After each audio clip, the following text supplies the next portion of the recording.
এভাবে গোটা বাংলাকে এরা হুলিগানসদের হাতে সঁপে দিয়েছে, তো স্বাভাবিকভাবে সেখানে পুলিশ গুলিবিদ্ধ হবে, এটাই স্বাভাবিক।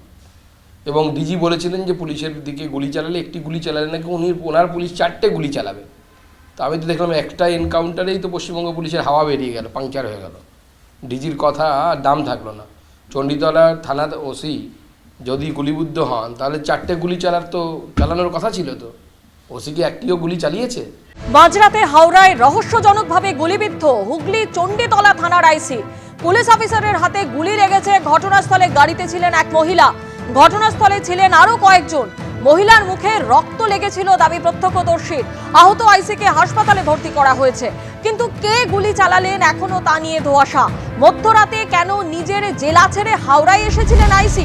একাধিক প্রশ্ন ইতিমধ্যেই উঠতে শুরু করেছে। সুনীত হালদার এই মুহূর্তে টেলিফোনে আমাদের সঙ্গে রয়েছেন। সুনীত, চণ্ডীতলা থানার আইসি, তার গুলি লাগলো, কে গুলি চালালো, কি কারণে গুলিবিদ্ধ হলেন তিনি, এখনো পর্যন্ত কি তথ্য পাওয়া যাচ্ছে? দেখো স্বর্ণালী, গতকাল রাত 12:15 নাগাদ ঘটনাটা ঘটে মধ্য হাওড়ার ঘোষপাড়া যে পেট্রোল পাম্প আছে নেতাজি সুভাষ রোডের ওপর।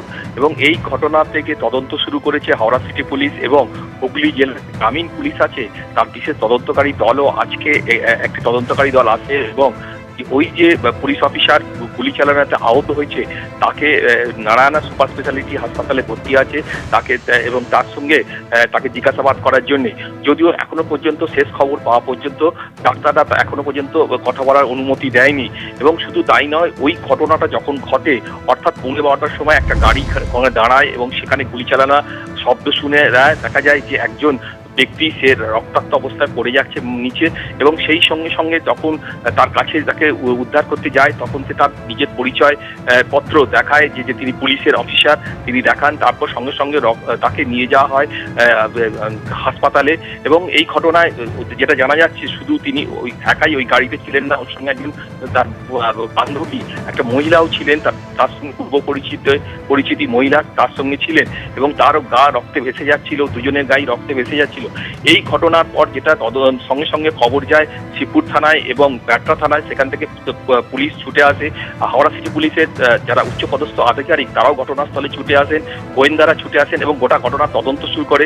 এলাকার সিসিটিভি ফুটেজে সংগ্রহ করা হয় এবং যে কালো গাড়িটাতে যেটাতে পুলিশ লেখা একটা বোর্ড ছিল সেটা জানা গেছে যে ওই অফিসারের ব্যবহার করতেন এবং তার বন্ধুর গাড়ি, সেটা শিবপুর থানার পুলিশ আটক করেছে গাড়িটাকে এবং গোটা ঘটনার তদন্ত শুরু করেছে। হাওড়া সিটি পুলিশের কমিশনার প্রবীণ কুমার ত্রিপাঠী জানিয়েছেন, কিন্তু গতকাল রাতে ওই অফিসার যখন আসে সে কোনো রেড করতে আসেননি বা কোনো কিছু কাজে আসেননি, ব্যক্তিগত কাজে এসছেন এবং কোনো দুষ্কৃতির দ্বারা এটা কাজ নয় বলে সেটা জানিয়েছেন।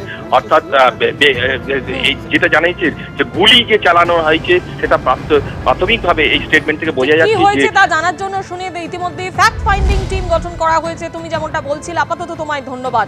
এই ঘটনা নিয়ে প্রত্যক্ষদর্শীরা কি জানাচ্ছে শোনাবো। আমরা ওখানে দাঁড়িয়ে গল্প করছিলাম, তো যখন এলাম তখন দেখলাম যে রাস্তায় পড়ে রয়েছে।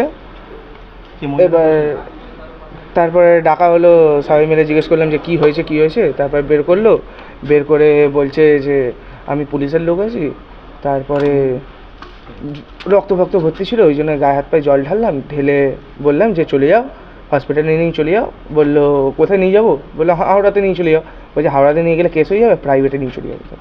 4জন ছিল, একটা মেয়ে ছিল, 3টে ছেলে ছিল। গুলি কার লেগেছিল? যে পুলিশওয়ালা যে আইডি কার্ড দেখিয়েছিল পুলিশের, তারই লেগেছিল হাতে। মহিলাটা গাড়ির মধ্যেই বসেছিল, বাট মহিলার পুরো মুখে রক্তে ভর্তি ছিল।